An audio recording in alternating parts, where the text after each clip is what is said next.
Nous avons besoin dans ce moment que Dieu nous révèle sa vraie volonté.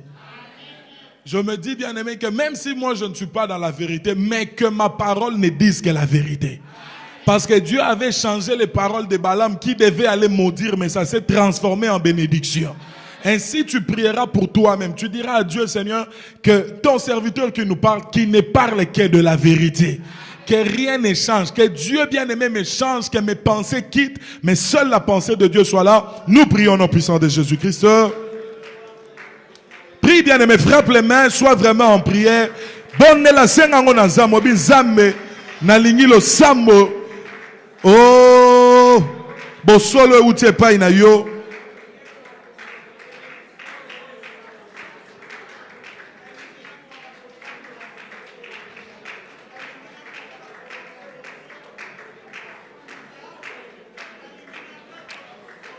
J'aimerais, Seigneur Dieu, que la vérité soit proclamée. Non pas, Seigneur, ce que nous pensons, mais que ta vérité. Prie maintenant pour toi-même, bien-aimé. Dis à Dieu, je viens prier pour moi, pour mon entendement.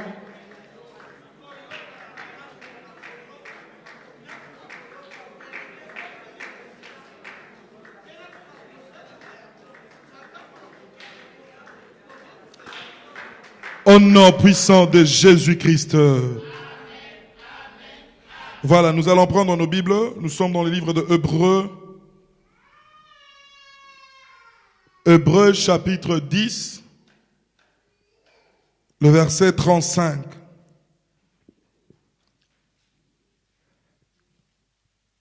Je lis au nom de Jésus-Christ.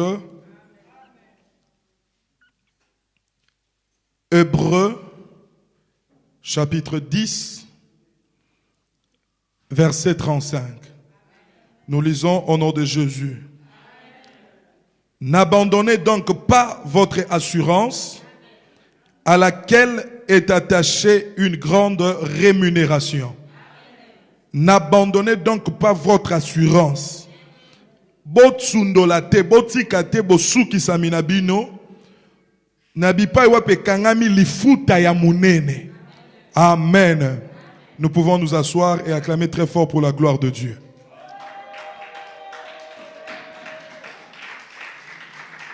Amen.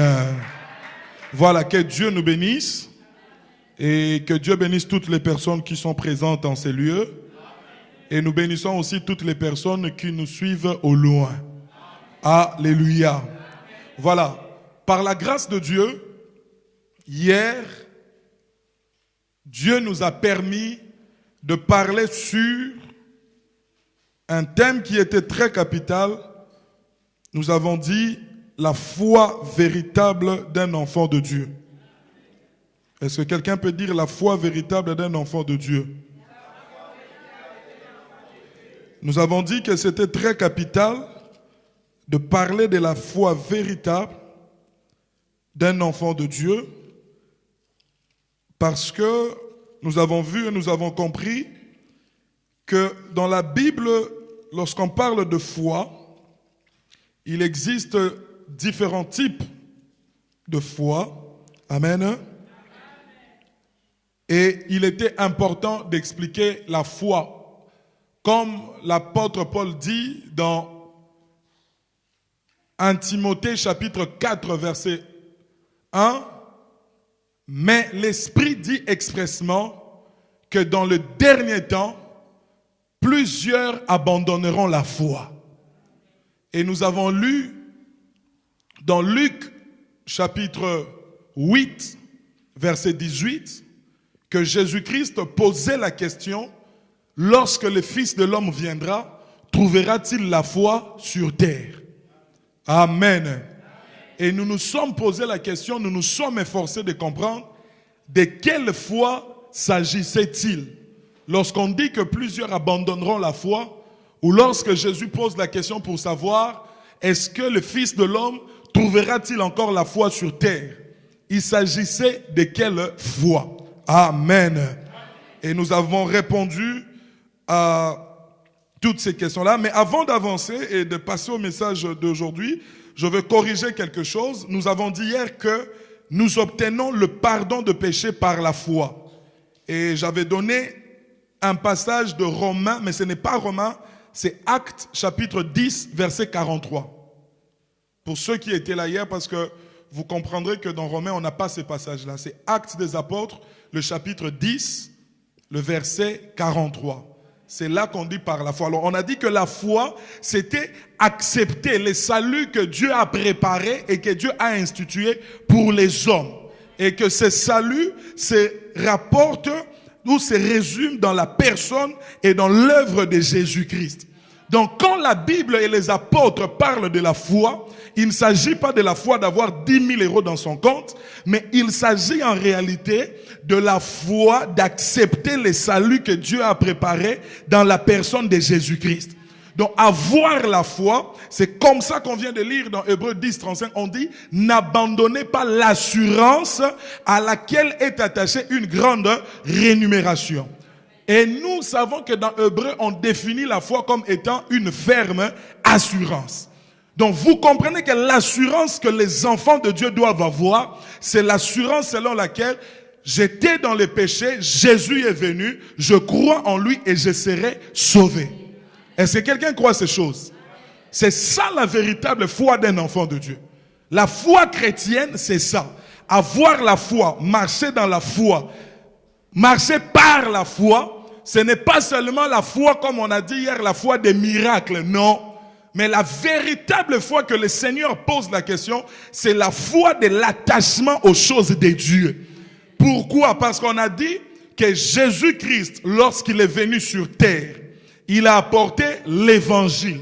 L'évangile apporte la force, apporte la lumière. L'évangile apporte le salut aux hommes. Et nous avons dit que ces choses, ce sont les dispositions que Dieu a préparées en vue d'emmener les hommes au salut. Ainsi, la véritable foi, c'est que l'homme doit croire et marcher selon les dispositions que Dieu a préparées pour acquérir le salut. Est-ce que quelqu'un peut dire amen à cela? Ainsi, la question que nous nous sommes posée hier, c'est est-ce que nous avons la foi? Parce que nous prêchons, nous voyons partout, mais la voie véritable d'un enfant de Dieu, nous, c'est la foi de la soumission à la volonté totale de Dieu. Et la Bible nous donne comme exemple notre père Abraham.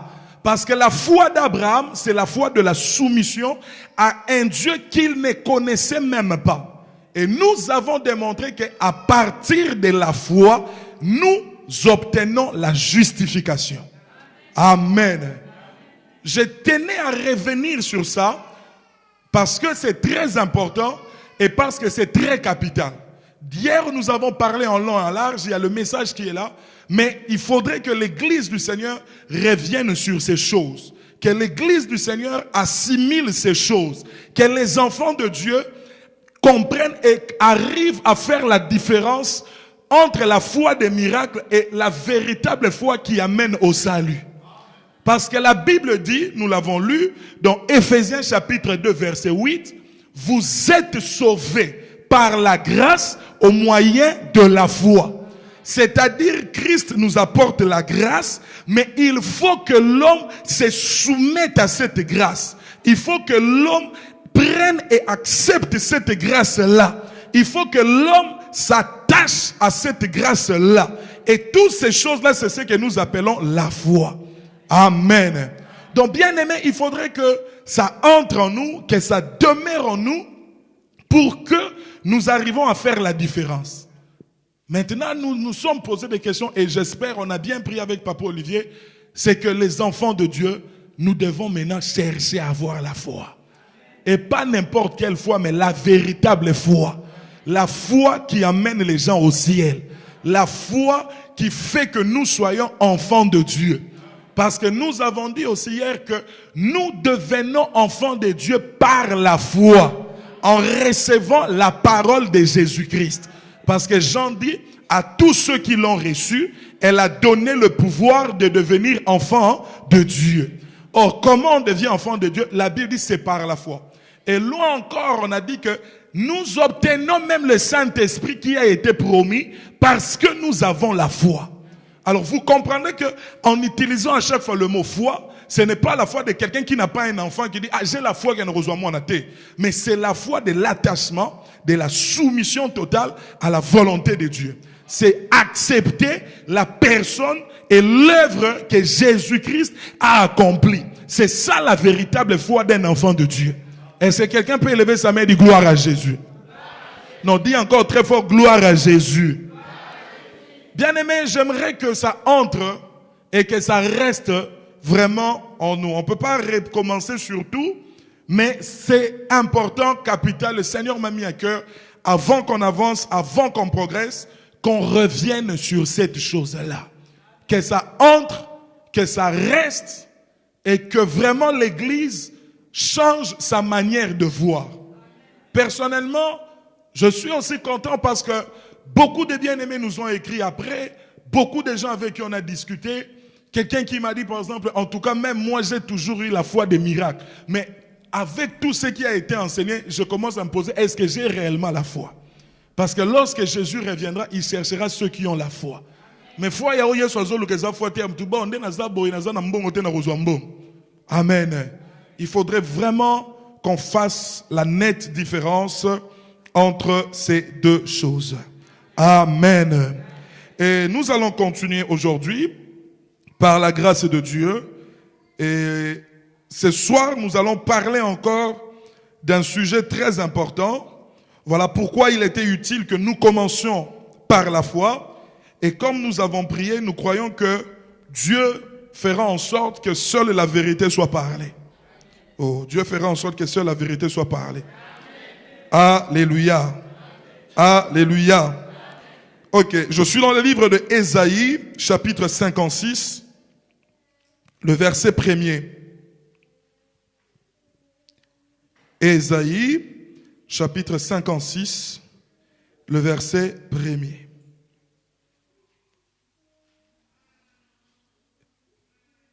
Et comme notre sujet de hier, aujourd'hui aussi, c'est un sujet où il y a beaucoup à dire. Nous espérons que Dieu nous donnera du temps et aussi que nous essaierons de dire ce qui est essentiel, ce qui doit être compris. Je lis au nom de Jésus-Christ. Ésaïe chapitre 56, verset 1. Ainsi parle l'Éternel. Observez ce qui est droit et pratiquez ce qui est juste. Car mon salut ne tardera pas à venir et ma justice ne tardera pas à se manifester. Amen. Notre enseignement de ce soir portera sur le royaume des cieux. Amen. Alléluia. Essayez de nous suivre. Soyez attentifs. Et Dieu mettra la vérité dans notre bouche pour qu'en sortant de ce lieu, nous comprenons quelque chose et que nous touchons, nous essayons d'expliquer dans des mots les plus simples, le royaume des cieux. Amen. Lorsque Dieu a créé le monde, la Bible dit, Dieu a créé le monde, Dieu a donné la gestion du monde à l'homme. Dieu est créateur du monde. Tout ce qu'il a créé, invisible, ça lui appartient. Mais quant à la gestion de la terre, Dieu l'a donné à l'homme. Mais après les péchés, Dieu a dit à l'homme, à cause de ton péché, la terre et même la création sera maudite à cause de toi. Donc la terre est devenue un endroit de malédiction. Amen. Mais Dieu, dans son amour, avait prévu un moyen comment récupérer l'homme et vivre éternellement avec lui encore, comme ce fut le cas dans les jardins d'Éden. Amen. Est-ce que quelqu'un nous suit jusque-là? Alléluia. Et Dieu a commencé une marche. Dans la terre, une chose est vraie, c'est que malgré les diables venus, malgré les diables étaient là, tout le monde n'étaient pas nécessairement dans la perdition. Parce que nous avons trouvé des gens dans la Bible qui se sont démarqués par leur obéissance à Dieu, qui se sont démarqués. Les gens comme les Noé, par exemple, on dit que c'était des gens justes et droits. On a des gens comme les Enoch. Mais Dieu est venu maintenant se révéler à quelqu'un, cet homme qui s'appelle Abraham. Il a dit à Abraham, quitte le pays de ton père, va vers où je te montrerai. Amen. Dieu avait prévu un endroit, un lieu, où il devait accomplir une promesse avec cet homme d'Abraham. Mais la première des choses, Dieu lui a dit de quitter et de partir. Et Abraham s'est soumis à Dieu. Abraham a eu foi en Dieu. C'est comme ça que vous comprenez qu'il est nécessaire, avant même qu'on parle de royaume de cieux, qu'on parle d'abord de la foi. C'est comme ça que hier nous avons parlé de cela. Et Abraham est parti, il a commencé à faire la marche. Dieu a rendu Abraham très grand. Amen. Essayez de me suivre bien, aimés, soyons concentrés, qu'on me suive. Dieu a rendu Abraham grand. Il a donné à Abraham une postérité que nous appelons les enfants d'Israël, qui se sont affermis, qui sont devenus grands. Ils sont partis partout où ils étaient. Israël, c'était le peuple de Dieu. Amen. Sur toute la surface de la terre, à cette époque-là, Dieu ne s'était révélé qu'à Israël. Dieu avait donné sa loi qu'à Israël. Dieu avait donné des prophètes et les promesses qu'au peuple d'Israël. Amen. Alors, Israël avait Dieu, ils avaient les promesses, ils avaient les prophètes, ils étaient le peuple de Dieu. Mais vous remarquerez que dans la marche d'Israël, Dieu flashait déjà. Le grand projet qu'il avait, c'est lui de récupérer l'homme et c'est lui de vivre éternellement près de l'homme. Si vous lisez même dans toute la Bible, les grands prophètes comme Zacharie, comme les Malachie, Ézéchiel, tous ces gens-là, vous verrez qu'en réalité, eux aussi ont parlé sur le royaume de Dieu. Amen. Mais le seul problème et la seule difficulté que tous ces gens-là avaient, ou tous les prophètes, ou tout Israël avait, c'est que pour les Juifs, le royaume de Dieu, c'était une affaire terrestre. Amen.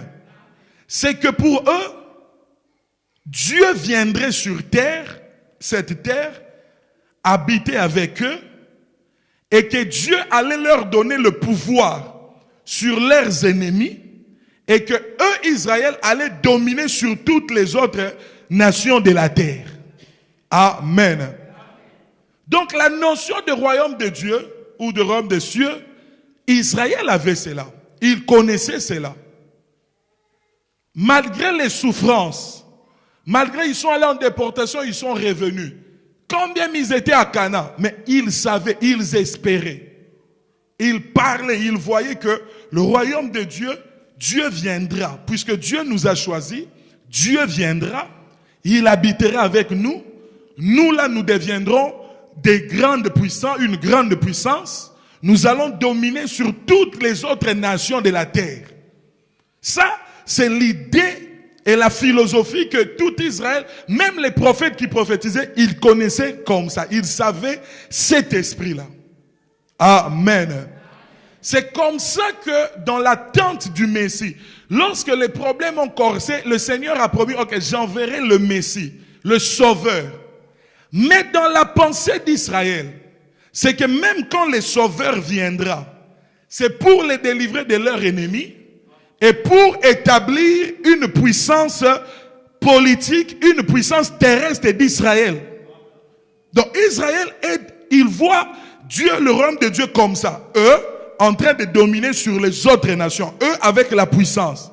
Amen. C'est comme ça, vous verrez que même les apôtres de Jésus, lorsque Jésus devrait partir et s'en aller, il pose la question à Jésus. J'aimerais que nous lisions cela. Je suis dans le livre des Actes des Apôtres.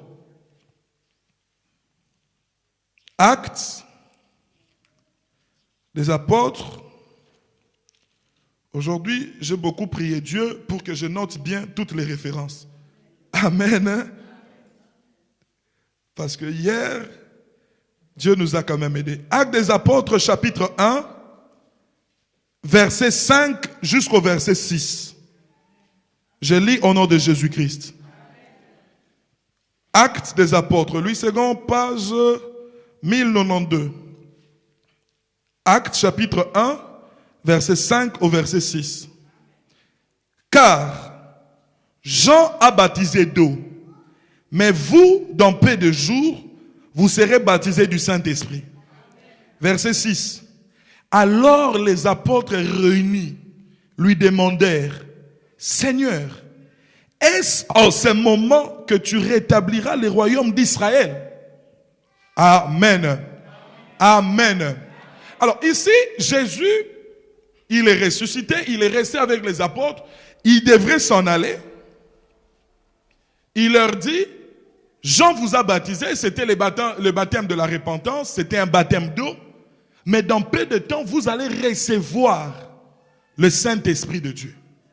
Mais vous voyez que même les apôtres avaient encore la dimension terrestre des choses. Et ils ont posé la question au Seigneur pour dire, mais Seigneur, quand ce Saint-Esprit viendra, est-ce que c'est à ce moment-là que tu rétabliras Israël? Quand les Juifs parlent de rétablir Israël, c'est-à-dire, est-ce à ce moment-là que Israël reprendra sa position de domination? Alléluia. Et vous comprenez que lorsqu'il parle de ces choses, il parle d'un rétablissement qui est physique. Ils ne sont pas encore entrés dans le domaine. Et pour eux, c'est tout ce qui est physique. Même les Juifs qui étaient avec Jésus, les apôtres, avaient toujours cette façon de voir. Que lorsque le Messie viendra, le Sauveur, il établira son royaume, ça sera sur la terre, nous on dominera avec lui et toutes les nations de la terre nous seront assujettis. Alléluia. Alléluia.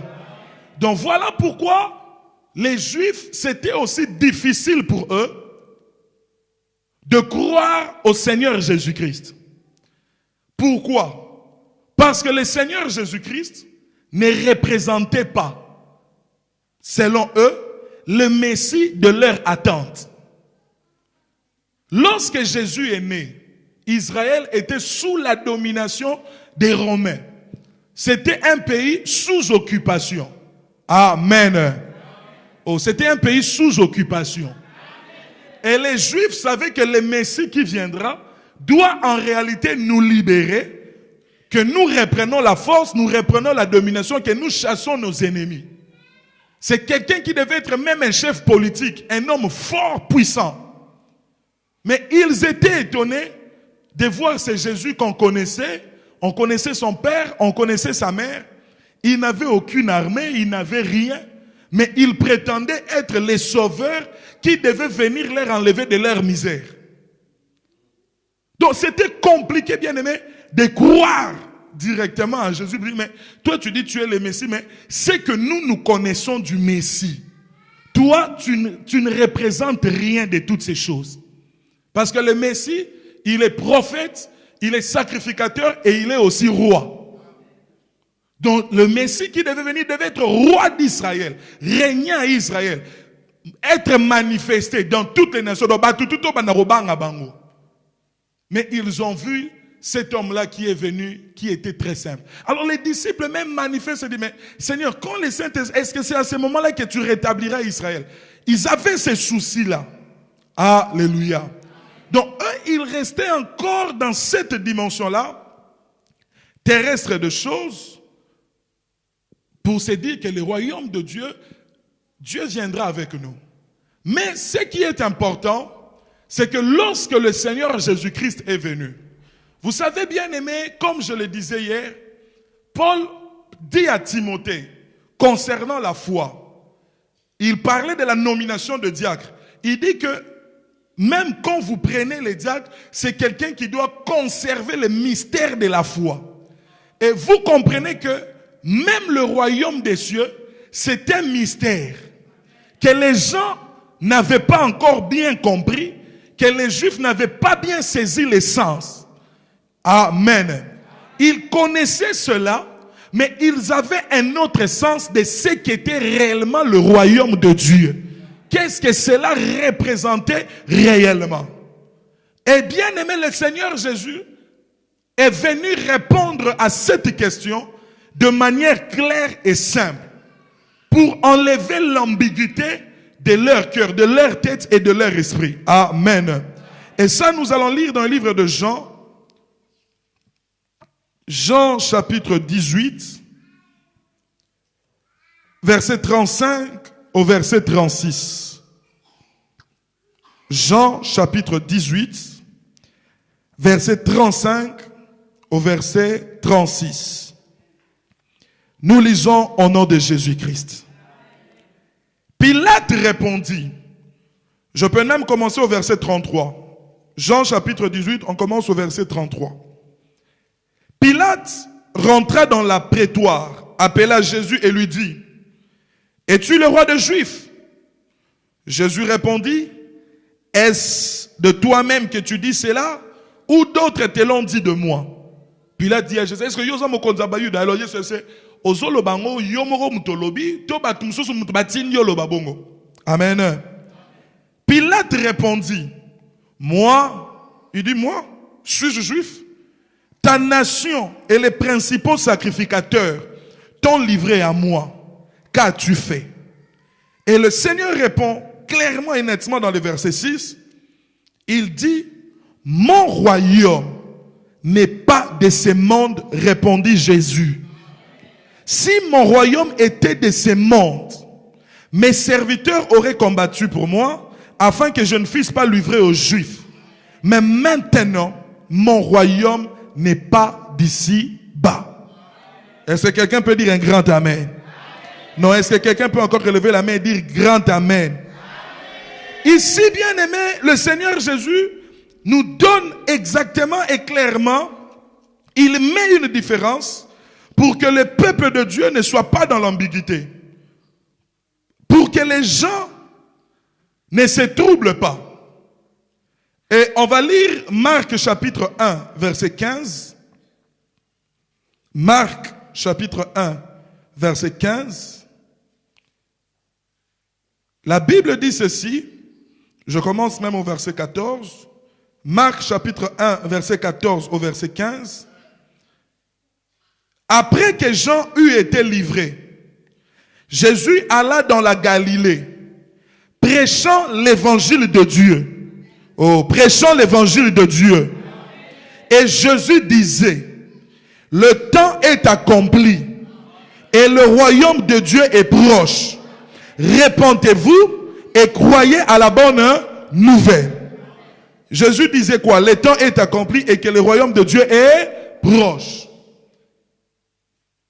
Bien-aimés, j'aimerais que vous me suivez attentivement et que nous comprenions ce qui se passe là.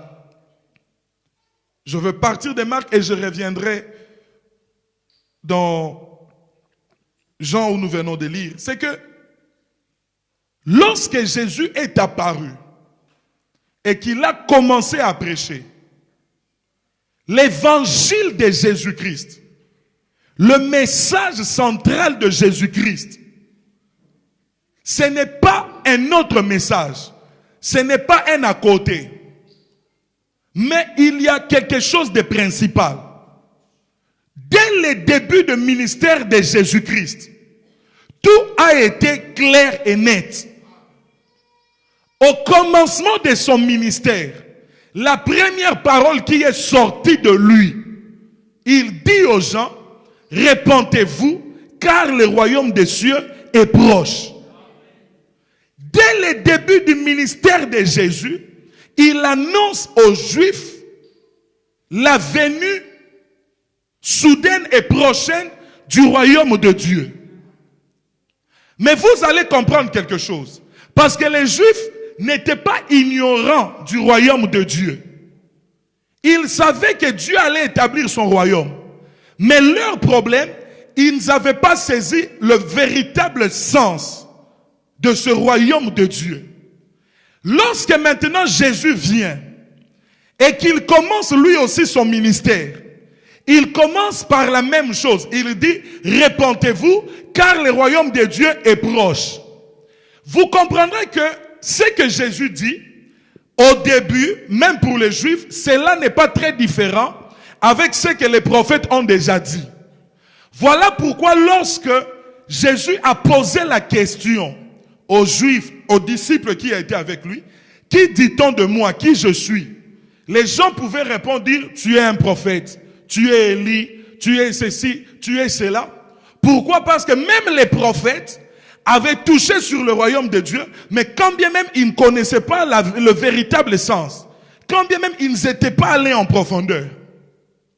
Alors maintenant que Jésus vient leur dire, répentez-vous, car le royaume de Dieu est proche, la seule différence, c'est que lorsque le Seigneur Jésus arrive sur terre, lui, il doit emmener l'éclairage et la vérité sur toutes les choses.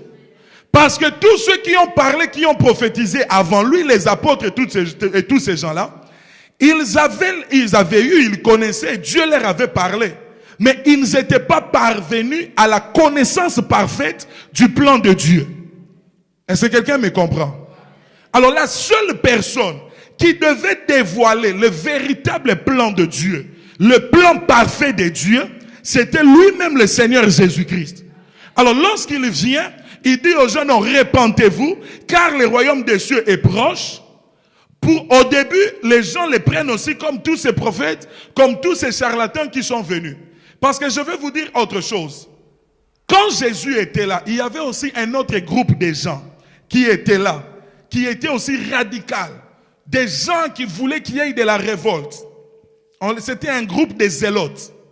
C'était aussi des gens qui étaient là. Et d'ailleurs, certains historiens, certains grands théologiens disent non, nous croyons que Jésus faisait partie de ces clans-là, qu'il était ensemble avec ces gens. C'était des révolutionnaires de l'époque. Alléluia. Alléluia. Est-ce que quelqu'un peut dire gloire à Jésus? Est-ce que tu peux dire gloire à l'agneau? Donc ici, le Seigneur commence son message, qui est principal. Je voudrais dire à l'église du Seigneur et à tous ceux qui nous suivront de partout.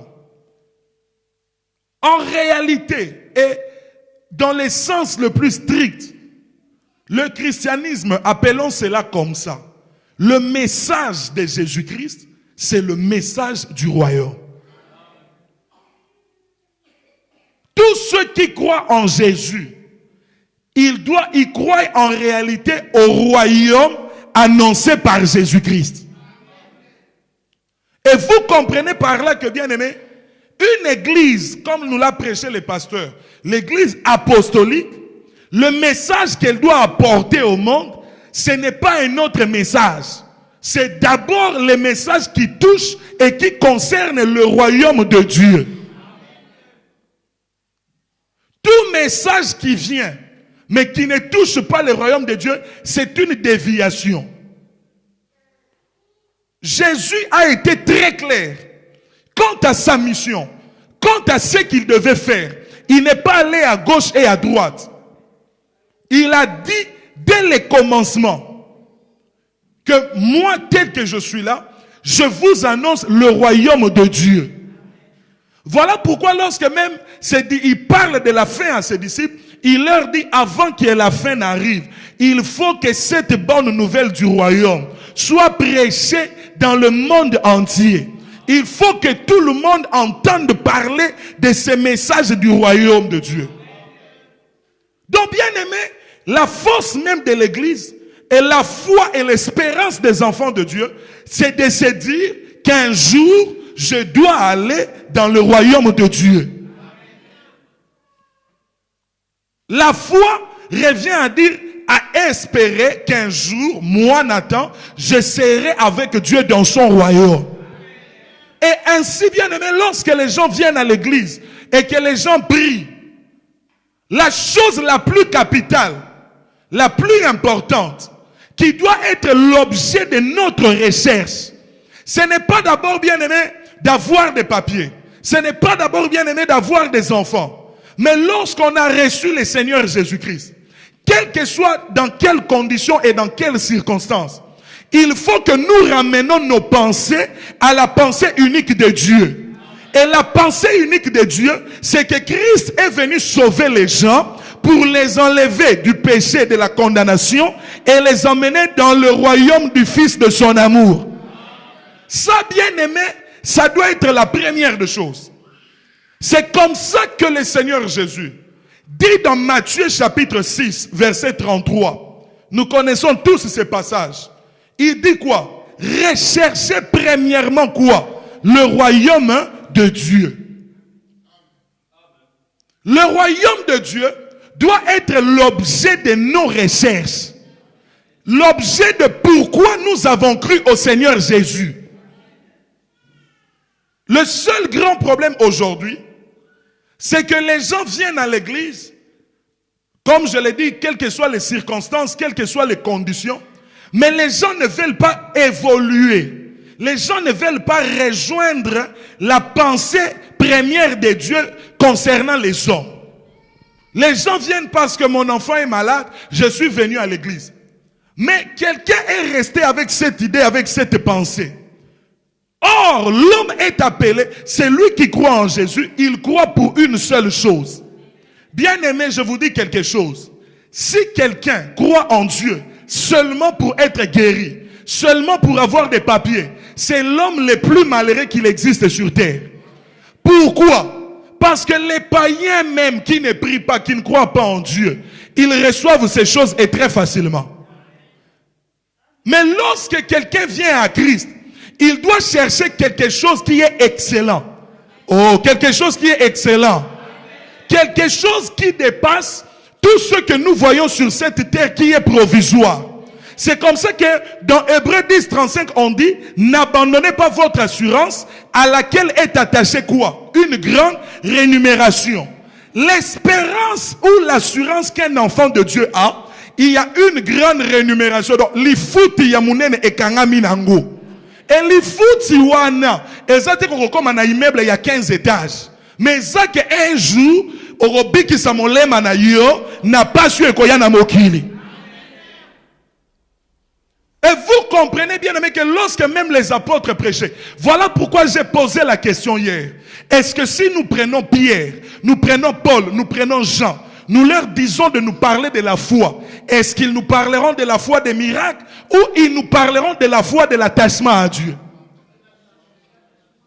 Ainsi, bien aimé, si quelqu'un comme Paul entre ici et qu'il doit nous prêcher, bien aimé, vous pensez qu'il va nous prêcher sur quoi? Mais le problème aujourd'hui, c'est que dans nos églises, et même les gens qui viennent, qui prient pendant beaucoup de temps, nous ne faisons plus du royaume de Dieu l'objet de notre recherche. Les gens pensent que l'église, c'est une association de personnes qui viennent pour chanter, pour danser, mais ils oublient l'objectif principal. L'objectif principal de l'église, c'est la préparation pour aller dans le royaume de Dieu. Si nous sommes venus à Jésus-Christ, c'est d'abord pour recevoir la vie éternelle qu'aucun autre homme ne peut nous donner. Ton oncle qui est païen peut te donner 1000 euros. Ton ami qui ne prie pas peut te donner de l'argent. Mais aucune de ces personnes ne peut garantir le salut éternel de ton âme. Voilà, bien aimé, la grande espérance que doivent avoir les enfants de Dieu. Il faut monter au-dessus. Voilà pourquoi Jésus dit, cherchez premièrement. Et vous comprenez maintenant, les enfants, les maisons, la bénédiction. Le Seigneur, il dit ceci. Toutes ces choses vous seront données par la suite. Parce que Dieu sait que vous avez besoin de cela.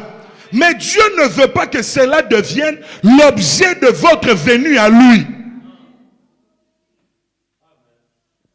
Yango, quand Jésus dit, quand je lisais ce verset, il y a 2 ans passés, je prêchais sur la responsabilité des chrétiens. La Bible dit, venez à moi vous tous qui êtes fatigués et chargés. Ensuite, je ferai quoi? Je vous donnerai du repos, oui ou non? Mais le verset ne s'arrête pas là. Quand vous continuez, le Seigneur dit, prenez ma croix. aujourd'hui, dans l'église de Dieu, les gens viennent, on prie, on ne comprend même pas pourquoi on est venu prier. On ne comprend même pas pourquoi je dois écouter les enseignements. On ne comprend même pas pourquoi ma foi en Dieu. Pourquoi on m'appelle chrétien, pourquoi on m'appelle enfant de Dieu. Quelle est la finalité de toutes ces choses?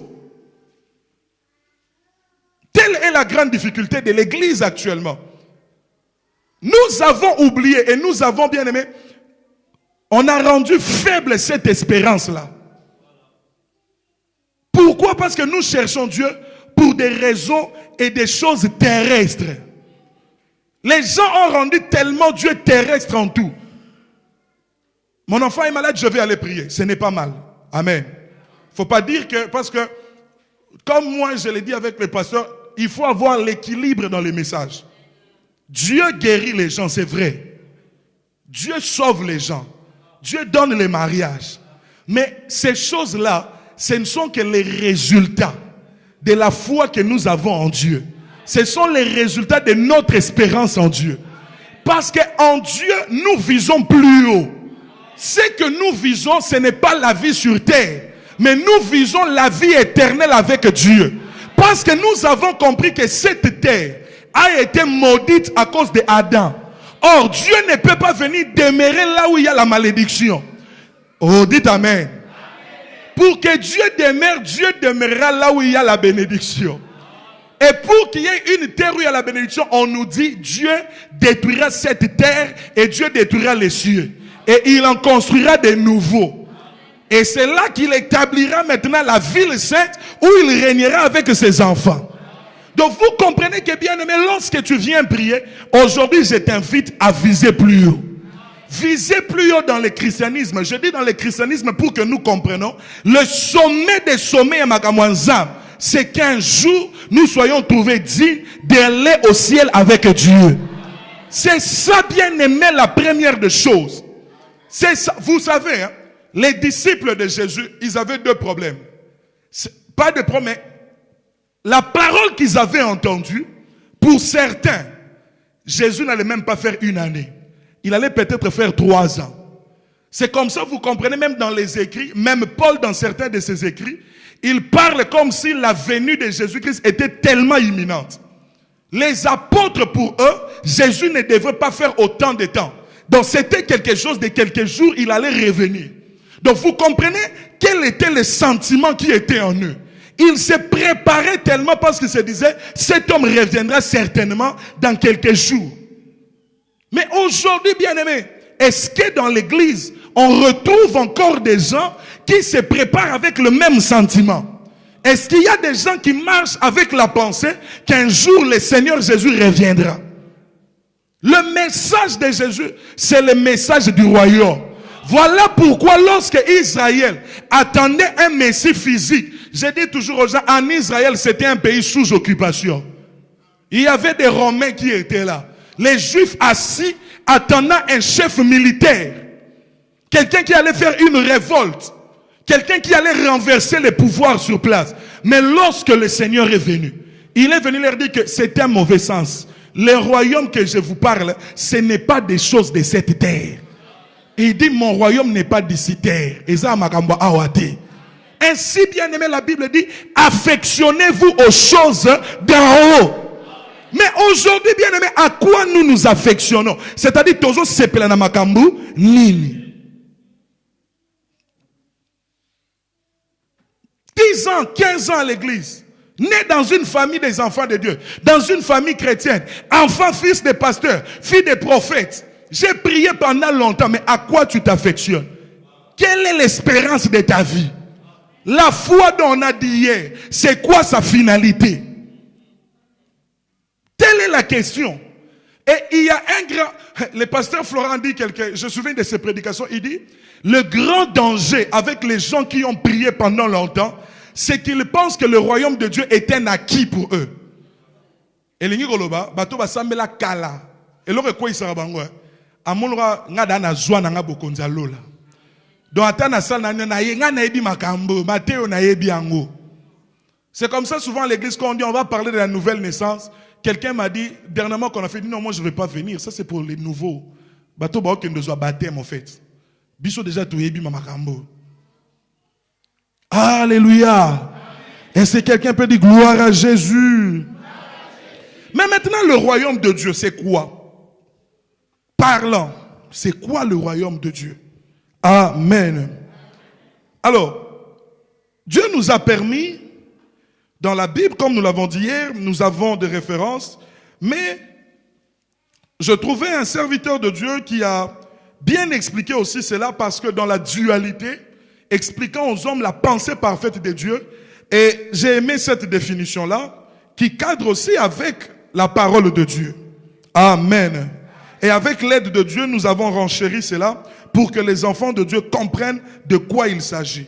J'ai déjà touché ce soir. Alors nous disons ceci. Le royaume de Dieu est une société d'origine céleste et divine dans laquelle règne l'amour, la vérité, la bonté, la justice de Dieu. Le royaume de Dieu est une société d'origine céleste et divine. C'est-à-dire, eza lisanga batu me o euti na lola pe euti na nzambe. Bipai wapi bolingo, bosolo, bosembo, yangonde zokonza. Et nous disons que ces choses-là, la vérité, l'amour, toutes ces choses, ces principes ne triomphent que là où l'homme a connu la régénération. L'amour, la paix, la justice, ces choses règnent. Ou bien ces principes-là prennent place. Ou se vivent que là où l'homme a connu la régénération. Nous disons aussi que le royaume de Dieu, c'est le lieu où Dieu se révélera totalement aux hommes. C'est ce lieu où Dieu fera découvrir sa gloire à son peuple. Le royaume de Dieu, c'est ce lieu où il n'y a plus de secret entre Dieu et l'homme.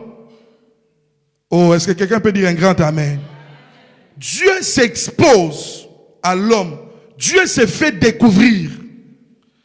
Il n'y aura plus de cachotterie, il n'y aura plus de révélations, il n'y aura rien. Mais dans le royaume de Dieu, Dieu se libère.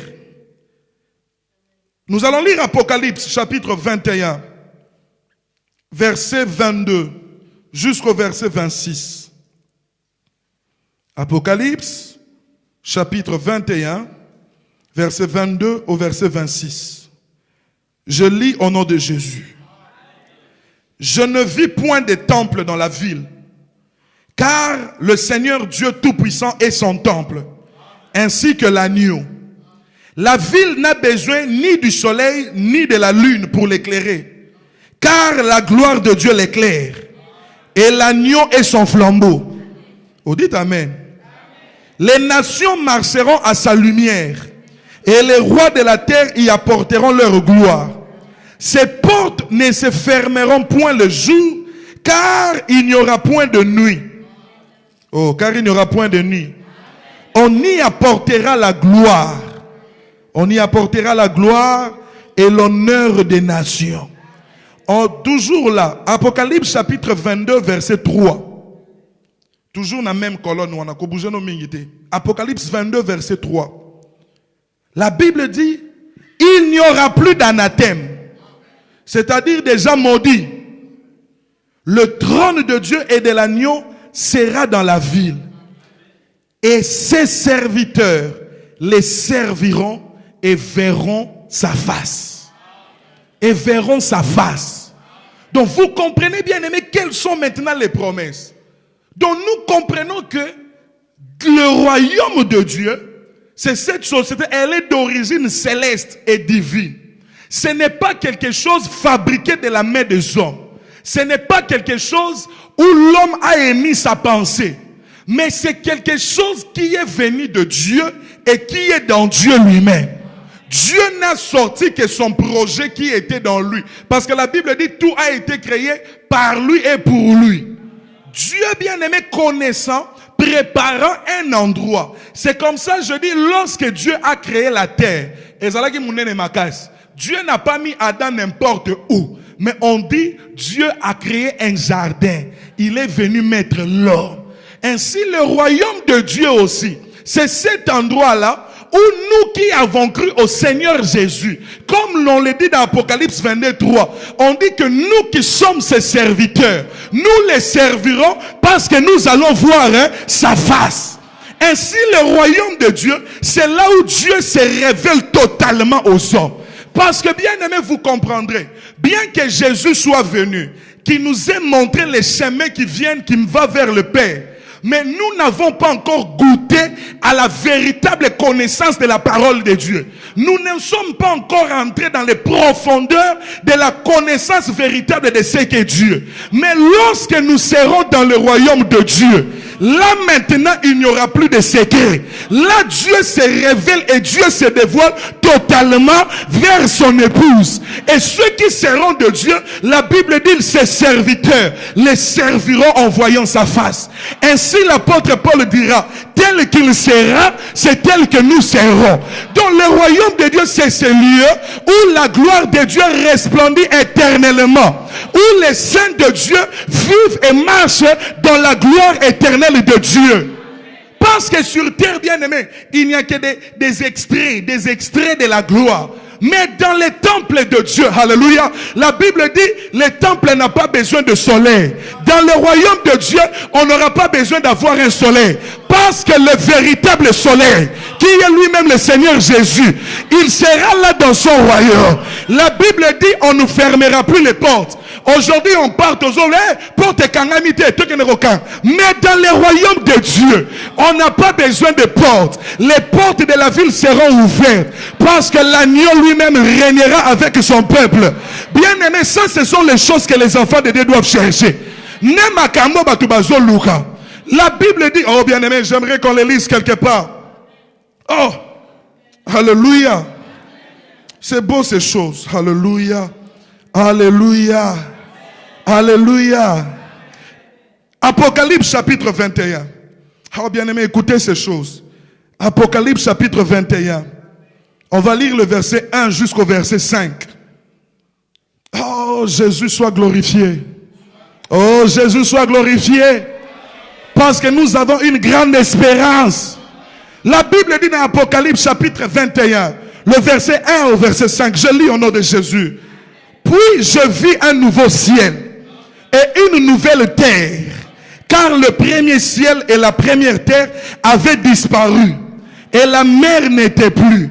Oh, il dit, et je vis descendre du ciel, de près de Dieu, la ville sainte, la nouvelle Jérusalem, préparée comme une épouse qui s'est parée pour son époux.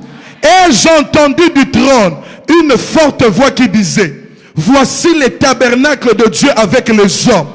Il habitera avec eux. Oh, Dieu habitera avec les hommes. Et ils seront son peuple. Et Dieu lui-même sera avec eux. Le verset 4, bien aimé, c'est ce que j'aime. La Bible dit, Dieu essuiera toutes les larmes de leurs yeux. La Bible dit, et la mort ne sera plus. Et il n'y aura plus ni de deuil. Il n'y aura plus ni de cris, il n'y aura plus ni de douleur, car les premières choses ont disparu. Et la Bible dit, et celui qui était assis sur le trône dit, voici je fais toutes choses nouvelles. Et il dit, écris ces paroles. Pourquoi? Parce que ces paroles sont certaines et elles sont véritables. C'est ça les choses de Dieu. Bien aimé, la Bible dit dans le royaume de Dieu, il n'y aura plus de pleurs. Il n'y aura pas de cris. Bien aimé, c'est sur la terre où il y a des cris. C'est sur la terre où les gens pleurent la faim. C'est sur la terre que les gens disent, on viole des gens. Mais dans le royaume de Dieu, alléluia, les gens vivront dans la sécurité. Parce qu'il n'y aura personne pour venir violer quelqu'un. Dans le royaume de Dieu, bien aimé, les gens qui pleurent, qui disent, je suis seul, personne pour me consoler. La Bible dit, l'Éternel notre Dieu, il essuiera les larmes. Oh, bien aimé dans le Seigneur, si tu as les soucis de la vie, si tu as les soucis des choses du monde, oh, un jour, ceux qui croient véritablement au Seigneur, lorsque nous entrerons dans le royaume de Dieu et que Jésus se tiendra pour nous accueillir, oh, bien-aimé, ce jour-là, Dieu viendra essuyer les larmes. Parce que nous serons dans son royaume où il n'y a pas de larmes, où il n'y a pas de cris, où il n'y a pas de douleur, là où il n'y a pas de souffrance, là-bas il n'y a pas d'avortement, là-bas il n'y a pas de malade. Écoutez, je vous dirai quelque chose. Même s'il y a quelqu'un qui est bien aimé handicapé sur terre, mais dans le royaume de Dieu, il n'y aura pas d'handicapé. Dans le royaume de Dieu, il n'y aura pas des aveugles. Même si quelqu'un ne voit pas, dans le royaume de Dieu, la puissance de Dieu entrera dans ses yeux et il verra clairement. C'est ça les choses, bien aimés. C'est ça les choses auxquelles il faut être attaché. Les gens recherchent des miracles sur terre. Laisse-moi te dire, les miracles ne sont que des signes du royaume. Les véritables miracles se trouvent avec Dieu.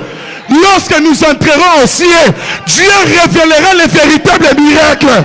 Les miracles véritables et authentiques. Les miracles qui ne se fabriquent pas. Mais les véritables miracles. Ah, bien-aimé, recherchons le royaume de Dieu. Pourquoi tu pries? Oh, l'époux se révélera. Bien-aimé, laissez-moi vous dire quelque chose. Vous savez, sur terre, nous sommes fiancés de Jésus. Mais ce jour-là, il y aura les noces. Et Rosanna Liba. Or, un homme véritable ne se laisse découvrir que par sa femme. L'homme qui peut connaître, celui qui connaît les défauts d'un homme, ce ne doit être que sa femme. Or, ce jour-là, dans les noces, Dieu se déshabillera. Il n'y aura plus de secret entre l'homme et Dieu. Il n'y aura pas la vie tel qu'il sera, tel que nous serons. Pourquoi? Parce que nous aurons revêtu la nature de Dieu. Nous deviendrons comme lui. Et la Bible dit, bien aimé, écoutez, pasteur, les prédicateurs, nous ne sommes qu'ici sur terre. Mais là-bas, la Bible dit, personne n'enseignera à son frère. Pourquoi? Parce que tous auront la connaissance. Non, la Torah, ça m'a fait qu'on y a retardé. Yomoko lilobazambe repeso connaissance. Oh bien aimé, recherchons le royaume de Dieu. Lorsque nous venons, c'est ça, c'est à ces choses ici. C'est à ces choses que nous devons chercher. Mais qu'est-ce que les gens recherchent? La Bible dit une grande réunion. N'abandonnez pas votre assurance à laquelle est attaché quoi? Une grande. Oh! Qu'est-ce que les gens cherchent sur terre? Bien aimé, ces choses, Dieu nous les donnera. Je ne dis pas que nous ne devons pas demander. Ça, c'est faux. Mais la Bible dit concernant les demandes, la Bible dit, ne vous inquiétez de rien. Dieu interdit l'inquiétude. Parce que quand quelqu'un s'inquiète beaucoup, c'est qu'il a encore les soucis des choses de la terre attachées à lui.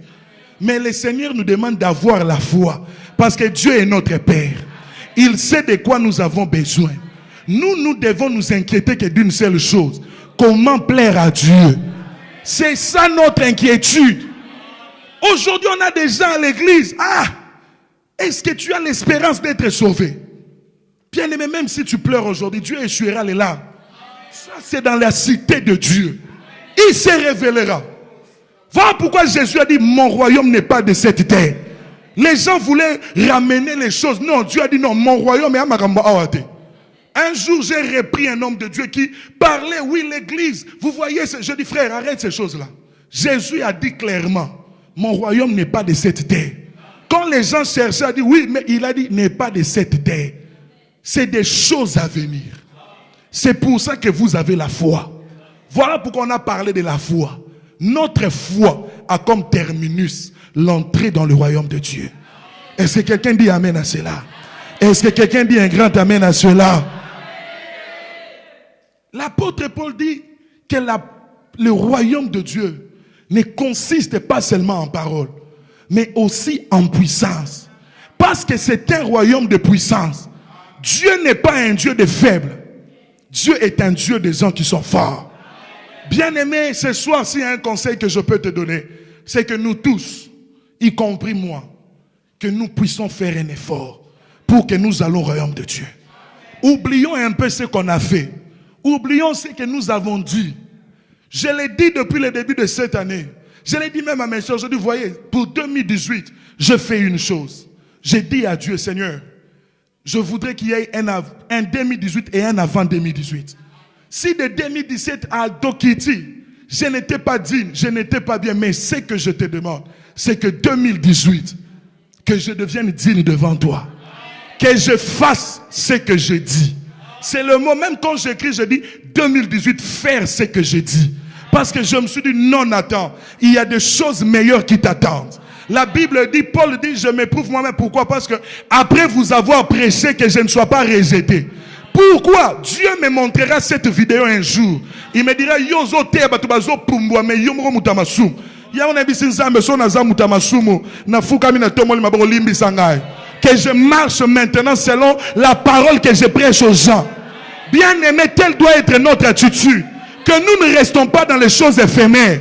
Il y a des gens qui viennent à l'église, aucun souci, parce qu'ils ne savent pas ce qu'il attend. Les gens viennent sans espérance. Ils ne savent pas pourquoi je viens prier. Quelqu'un vient prier. Tu viens pourquoi? Non, je viens seulement parce qu'on m'a dit d'aller prier. Parce que le pasteur m'a appelé. Mais est-ce que tu as compris quelle est la récompense? Qu'est-ce que nous recherchons auprès de Dieu? Bien aimé, quelqu'un peut recevoir des milliards et aller en enfer. Jésus a dit ceci. À quoi sert à un homme de gagner le monde s'il perdait son âme?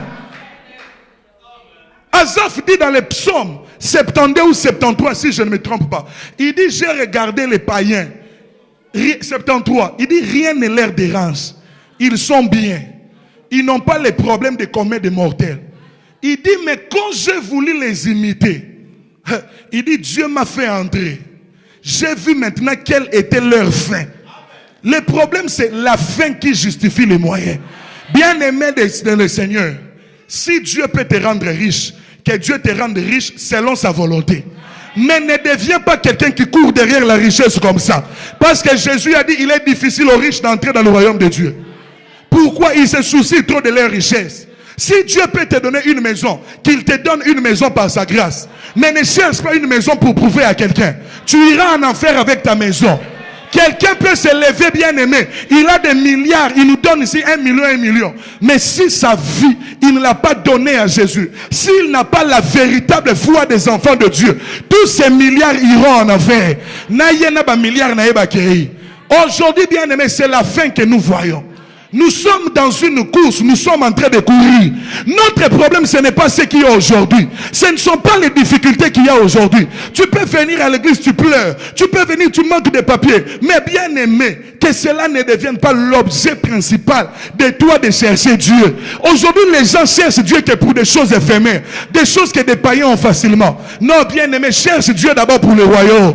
C'est comme ça, il y a des gens qui prient, mais aucune espérance. L'apôtre Paul dit, vous qui étiez sans espérance, vous qui étiez sans Dieu, étrangers aux promesses. Mais quelles sont ces promesses? Les promesses de voir Jésus.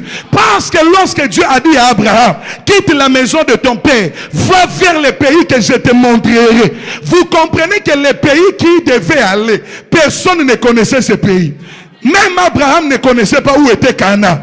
Il n'y a que Dieu qui connaissait où était Cana. Ainsi Dieu est venu prendre Abraham. Abraham a eu la foi, il a obéi à Dieu, il est allé, Dieu a emmené sa postérité à Cana.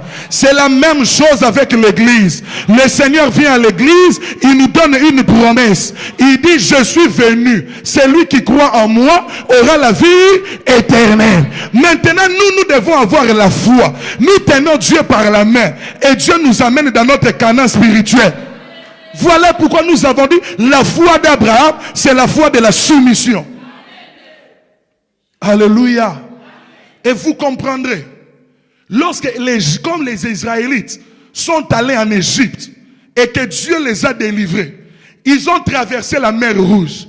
Mais lorsque Dieu parle de leur sortie, Dieu ne parle pas de la mer Rouge. Dieu dit, je vous ai transporté dans mes ailes. Ça, c'était l'image de l'enlèvement. Parce que l'Égypte représente le monde.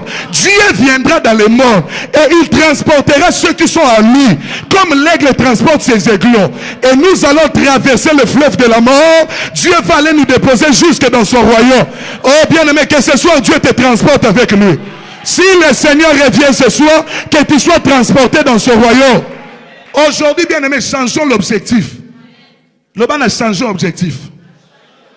Pourquoi tu pries? Pourquoi tu pries? Alléluia. Et l'une des grandes questions que nous pouvons nous poser ce soir, c'est comment entrer dans ces royaumes. Jean chapitre 3. Oh, t'es bien aimé. Changeons d'objectif. Il y a des gens qui ne viennent pas. Pourquoi non? Ces derniers temps, prier. Maman, changeons d'objectif. Vous avez un objectif à un peu de choses suite. Changeons d'objectif, ma sœur. Il n'y a qu'un objectif, Wana. Jean chapitre 3, verset 1er. La Bible dit ceci. Mais il y eut un homme d'entre les pharisiens, nommé Nicodème, un chef des Juifs, qui vint lui auprès de Jésus de nuit. Comme il était chef des Juifs, à Bangi Bamoni Namoui, il dit, je vais aller la nuit. Et il dit, Rabbi, nous savons que tu es un docteur venu de Dieu, car personne ne peut faire ces miracles que tu fais si Dieu n'est avec lui. Mais comme Dieu connaissait déjà les pensées de Nicodème, la réponse de Jésus n'avait rien à voir avec ce que Nicodème lui disait. Mais comme Dieu sonde les cœurs, il a compris ce que cet homme cherchait. Jésus lui répond, chapitre verset 3. Jésus lui répondit, en vérité, je te l'ai dit, si un homme n'est né de nouveau, il ne peut voir le royaume de Dieu. Nicodème lui dit, comment un homme peut-il naître quand il est vieux? Peut-il rentrer dans les seins de sa mère et naître? Jésus répondit, en vérité, je te l'ai dit, si un homme n'est né d'eau et d'esprit, il ne peut entrer dans le royaume de Dieu. Ce qui est né de la chair est chair, et ce qui est né de l'esprit est de l'esprit. On comprend ici, bien aimé, la condition pour qu'un homme entre dans le royaume de Dieu. Je serais entré dans ces domaines, mais je les réserve à quelqu'un d'autre. Mais on va juste frôler et passer. Nous avons une idée de la nouvelle naissance. Et vous comprendrez que dans ma définition, je vous avais dit que les principes ne triomphent que là où l'homme a connu la régénération. Parce que la nouvelle naissance, en d'autres termes, c'est la régénération. Et ici, le Seigneur dit, si un homme ne naît pas de nouveau, il ne peut entrer dans le royaume des cieux. Si un homme n'est né d'eau et d'esprit, bien aimé, si quelqu'un n'a pas reçu le Saint-Esprit de Dieu, il ne peut pas aller au ciel. Tu iras faire quoi?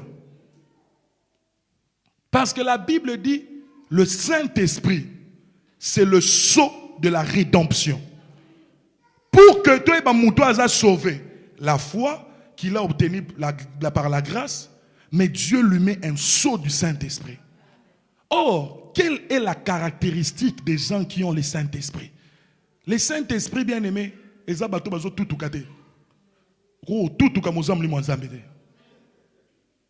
Saint-Esprit a les caractéristiques. Quelqu'un qui a le Saint-Esprit, on le voit. Galates chapitre 5, verset 22. La Bible nous dit ça clairement et nettement. Mais le fruit de l'Esprit, Galates chapitre 5, verset 22.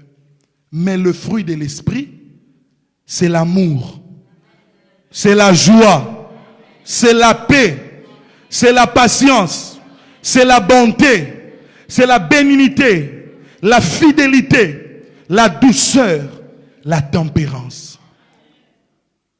Vous comprendrez que, bien aimé, ne peut entrer dans le royaume de Dieu que celui qui a connu la régénération. C'est-à-dire, Moutoyo a commis Sika. Je l'ai dit de manière comme ça, comme je dis, peut-être Dieu inspirera quelqu'un d'autre d'en parler. Sinon, ça nous fait encore un autre enseignement. Mais en somme, il reçoit l'Esprit de Dieu et la Bible dit, il naît d'esprit. Pourquoi? Parce que le royaume de Dieu est un royaume d'esprit.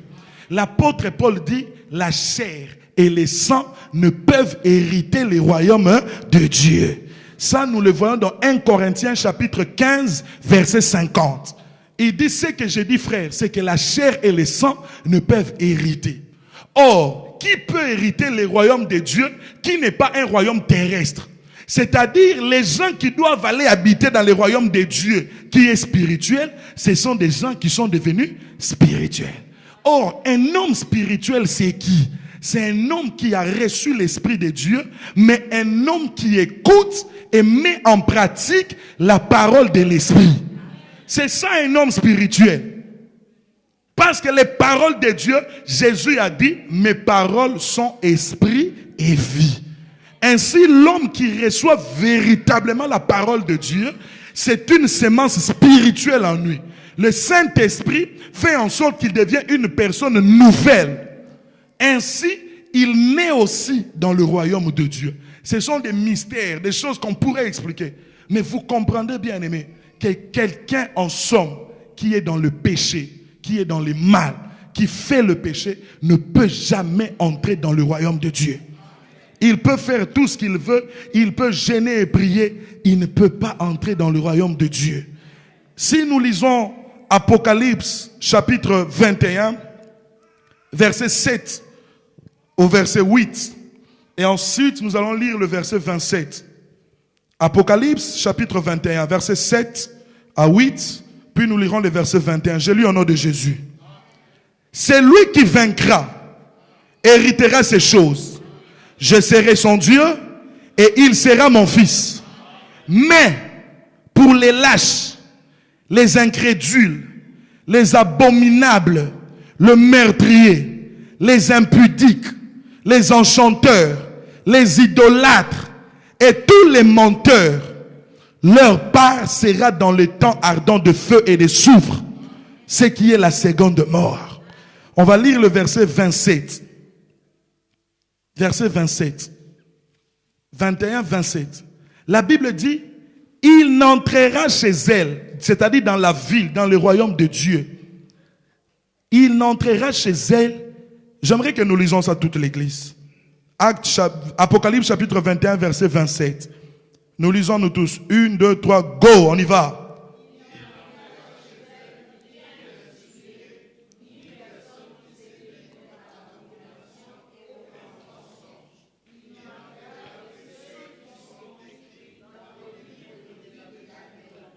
La Bible dit, bien aimé, ça ce sont les conditions. Le royaume de Dieu, c'est un royaume très sélectif. L'apôtre Pierre dit ceci, les justes se sauvent avec difficulté. Pourquoi? Parce que le royaume de Dieu, maintenant, il faut user de violence. La violence, ce n'est pas de taper les gens. Mais comme les pasteurs nous le prêchaient, le premier combat qu'un homme doit mener, c'est contre sa chair, les péchés et les diables. La Bible dit dans cette ville, il n'entrera rien d'essuyé. Bien aimé, aujourd'hui, il y avait le mariage du prince Harry. Il y a quelque chose qui était là. On dit, on a amené une technologie de reconnaissance faciale. Donc, moyen où il y a une invitation exacte. Donc, il y a bon, dia karokende fête, après si papa de dobi, bon, comme tout ça, bataille, moro yo kende rokode. Comme la qui invitation, il y a un logiciel de reconnaissance faciale. Batel va biter yoza edo te rokotate. Te menazan invitation te yoza ete. C'est pour dire que le royaume de Dieu est sélectif. Dieu connaît chacun de nous. Il sonde nos cœurs. Même si en dehors nous faisons semblant d'être bons, mais Dieu sait que nous ne sommes pas bons. Dieu sait voir. Dieu ne regarde pas. Il a dit à Samuel, moi je ne regarde pas ceux qui frappent. C'est vous les hommes qui regardez. Il voyait les frères de David, ils étaient grands et forts. Dieu dit non, moi je ne regarde pas ces choses. Dieu nous connaît plus que nous-mêmes. Bien-aimés, craignons l'homme qui nous connaît plus que nous-mêmes, qui connaît nos défauts plus que nous-mêmes, qui connaît notre force plus que nous-mêmes, qui connaît les décisions que nous devrons prendre ou pas. La Bible dit, il n'entrera rien d'essuyé. C'est-à-dire, bien-aimé, Atayandam, vous comprendrez qu'avec Dieu, il n'existe pas de 99%. Il existe de 100%. Donc, vous comprenez que la vie chrétienne, c'est une vie où nous devons, bien aimer, jour et nuit, nous forcer à vraiment nous améliorer, à devenir de bonnes personnes pour hériter le royaume des cieux. Quand vous lisez dans Apocalypse chapitre 22, verset 14, la Bible dit, heureux ceux qui lavent leurs robes, afin d'avoir droit à l'arbre de vie et d'entrer par les portes de la ville. C'est ce que Dieu dit. Et dans le verset 11, 22, 11, Apocalypse 22, 11, il dit que celui qui est injuste soit encore injuste. Mais que celui qui est souillé s'essuie encore. Et que le juste pratique encore la justice. Le royaume de Dieu, c'est le royaume de la justice. Bien-aimés, quelles sont les souillures qui sont en nous? Je pose une question dans cette église. Si Jésus revient maintenant, qui répond Kotomolbo, te répond Yomoko, qui est sûr qu'il pourrait être enlevé? Qui est sûr qu'il aura droit au royaume de Dieu? On est là, on calomnie les autres. Nous sommes des gens injustes, des méchants. La Bible dit, seront dehors quiconque aime et pratique les mensonges. Parce que le diable est le père du mensonge. Quelle est notre vie devant Dieu? Es-tu prêt à entrer dans le royaume de Dieu? Es-tu sûr que tu entreras dans le royaume de Dieu? Dans le royaume de Dieu, c'est la sélection. C'est des gens qui lavent leur robe chaque jour, qui prient chaque jour, qui se sanctifient eux-mêmes tous les jours. Des gens qui font l'effort tous les jours de plaire à Dieu. C'est comme ça que j'ai dit à Dieu, Seigneur, j'aimerais faire l'effort de te plaire encore plus et encore. Ce sont mes décisions pour 2018. Parce que si Jésus revient, est-ce que tu es éligible pour entrer dans son royaume? Bien-aimé, beaucoup, vous savez, j'ai dit toujours quelque chose. L'une des plus grandes souffrances pour ceux qui seront en enfer, vous savez, ça sera quoi? Le regret. Le regret, pourquoi? Parce qu'un jour, j'étais à l'église, j'ai entendu la parole, si je savais. Le regret parce que, pourquoi Dieu ne veut pas que nous regrettons, mais que chacun examine sa marche. Est-ce que si Dieu revient, tu as droit à être dans son royaume? Il y a beaucoup de choses à dire, bien-aimés. Mais si Dieu nous donne l'occasion, nous y reviendrons. Mais j'aimerais poser la question. L'église a besoin de ces choses. Les gens qui parlent mal contre les gens. Les gens qui sont injustes. Les gens qui ne pardonnent jamais aux gens. Tu es là à l'église, tu ne pardonnes jamais quelqu'un. Tu es là, tu as une dent contre quelqu'un. Tu prends des décisions. Est-ce que tu es sûr que tu iras? La Bible dit ceux qui vivent dans l'impudicité. Est-ce que nous entrerons? Est-ce que tel que nous sommes là, si Jésus revient, nous entrerons dans son royaume? Le royaume de la justice. Le royaume où il n'y a pas de souillure. Personne ne mentira à Dieu parce que Dieu nous connaît. L'église du Seigneur, temple de l'Éternel. Que chacun maintenant revoie sa vie. Est-ce que tu as la foi? C'est bien. Revoyons nos objectifs. Tel que nous sommes assis là, pourquoi on est venu? Quelqu'un d'autre est venu pour qu'on me voie, pour que je fasse plaisir. Ces derniers temps, on m'a trop appelé. Quels sont nos objectifs? La finalité de l'église, c'est de vivre dans la félicité avec Dieu. Amen. Nous allons fermer nos yeux. J'aimerais bien aimer que tu puisses méditer sur toutes ces choses, sur le royaume de Dieu. Tout ce que nous avons dit, écris-le. Tu peux encore rentrer chez toi à la maison. Tu revois encore cette parole. Est-ce que tu es éligible pour le royaume de Dieu? Quand les pasteurs approchent pour nous aider à la prière, bien-aimé, est-ce que si Jésus revient, tu es éligible pour entrer dans son royaume? Le royaume de l'amour, de la paix, le royaume des bonnes choses. Quand les pasteurs s'approchent, bien-aimé, pour nous conduire encore dans un moment de recueillement, Remercie le Seigneur Dieu pour la parole. Merci Seigneur Jésus. Dis merci à Jésus. Alléluia. Tenons-nous debout. Tu dis merci à Yahweh. Oh, pour la parole du royaume. Oh, élève la voix, bien-aimé. Commence à prier. C'est le temps de prier, bien-aimé. Élève la voix. Tu parles, tu dis merci Jésus. Est-ce qu'il y a quelqu'un qui élève les mains et qui prie?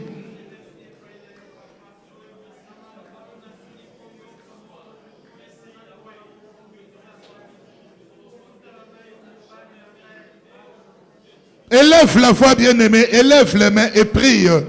Ce n'est pas le temps, bien-aimé, de disperser les pensées. Le banzambe, merci. Pour le royaume.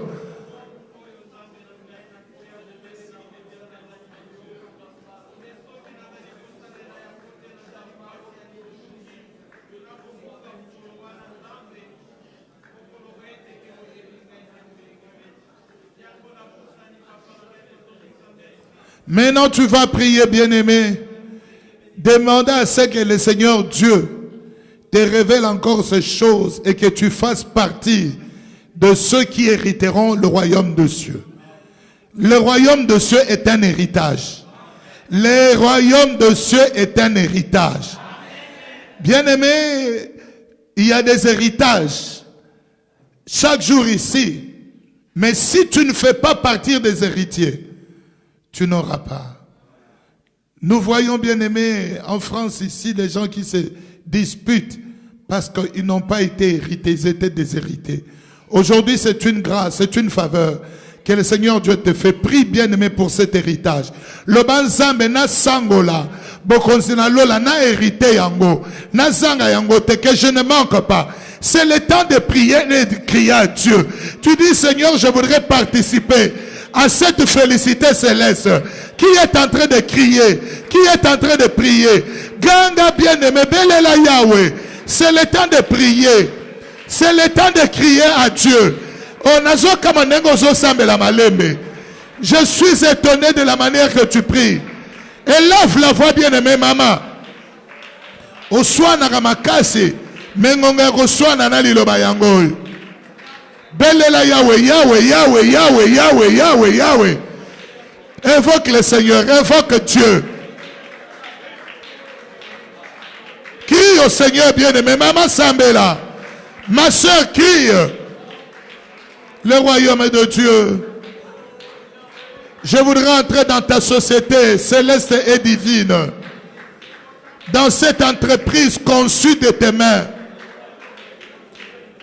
Là où tu te découvriras. On a royé Bayondengo Zali.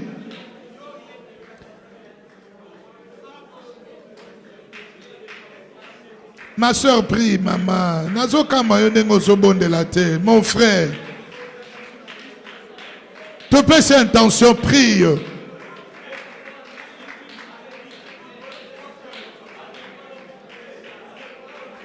Beaucoup ensemble, le royaume de Dieu.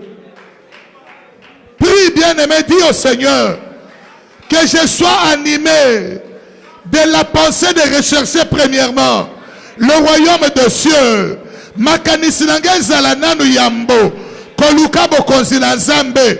Nana zo bondela, nana zo ganga. Nana zo beta maboko. Qui prie, bien-aimé, que je recherche premièrement le royaume de Dieu, le royaume de cieux. Là où il n'y a ni cri, ni deuil, ni souffrance, ni douleur. Là où le soleil, c'est lui-même le soleil levant. Je voudrais habiter là-bas, Yahweh. Frère, prie, prie, prie, prie, prie. Élève la voix. Crie à Dieu. Qui est en train de crier à Dieu? Nana zobele la Yahweh. Nana zobele la Yahweh. Crie au Seigneur. Bele la Yahweh. Là-bas, Yahweh. Crions, bien-aimé. Crions au Seigneur pour le royaume de cieux. Bele la Yahweh, maman.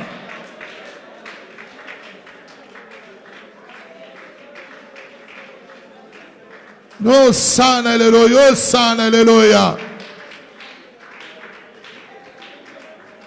Que je recherche le royaume de cieux. La jeunesse recherche le royaume de cieux.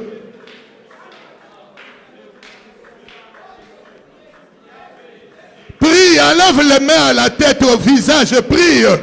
Frappe les mains, prie. C'est le temps de prier. Longola le bon qu'on a l'itama, prie. Répands ton âme devant le Seigneur.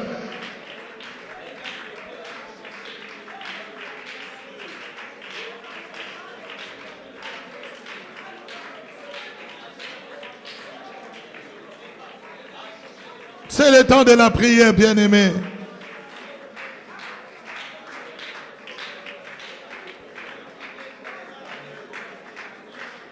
Hosanna, alléluia, Hosanna, alléluia, Hosanna, alléluia.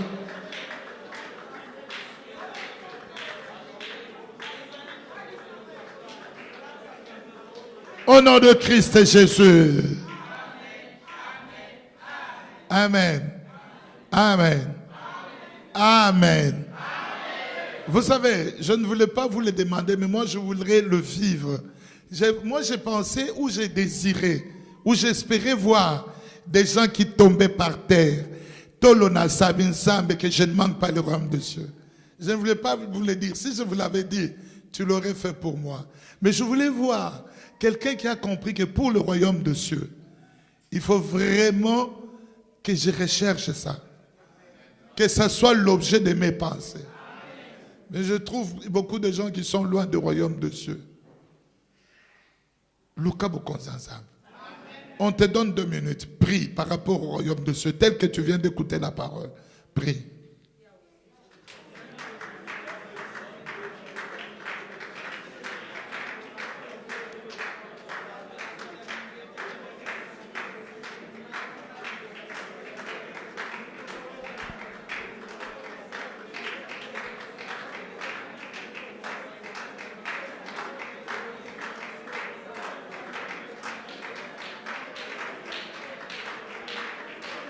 Frère, viens prier, papa. Viens prier, prie.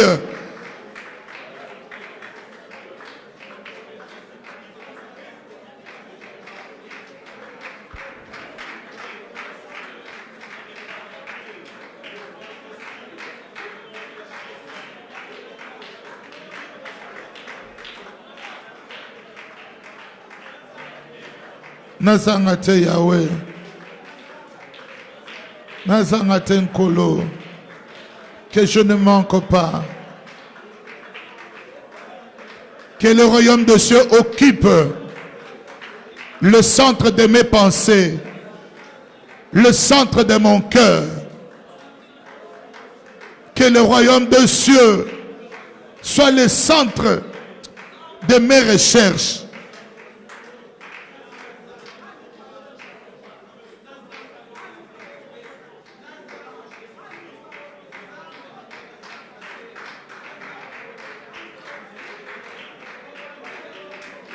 Qui est en train de prier?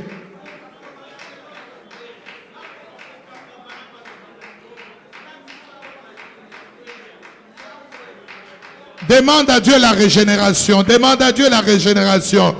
Oh, le Banzambe, régénère-moi. Régénère-moi, Yahweh. Régénère-moi pour que j'entre. Régénère-moi, Jésus. Régénère-moi.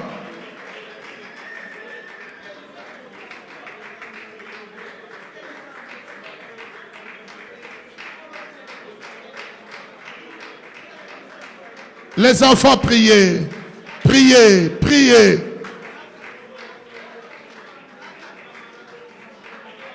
Au nom de Jésus-Christ. Pour clôturer, demande à Dieu de te révéler les secrets de son royaume. Est-ce que tu peux prier?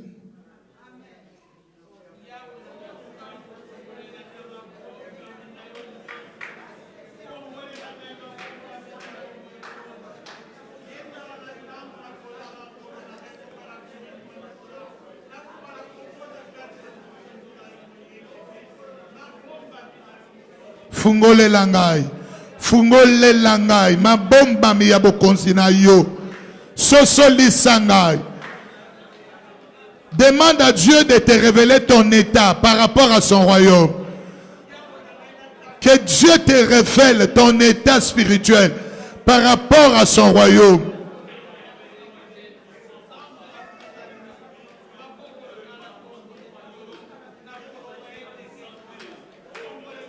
Disons merci à Jésus pour sa parole, pour la révélation de sa parole, pour le royaume qu'il est allé nous préparer. Élevons nos mains, prions.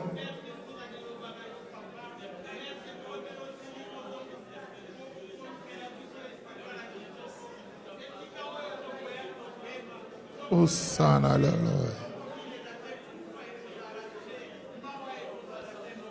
Merci, merci, merci. Prions pour le prédicateur, bénissons-les, recommandons-les entre les mains de Dieu. Prie pour le serviteur de Dieu par qui la parole de Dieu a été prêchée aujourd'hui et hier. Prie. Qui ne manque pas dans ces royaumes-là.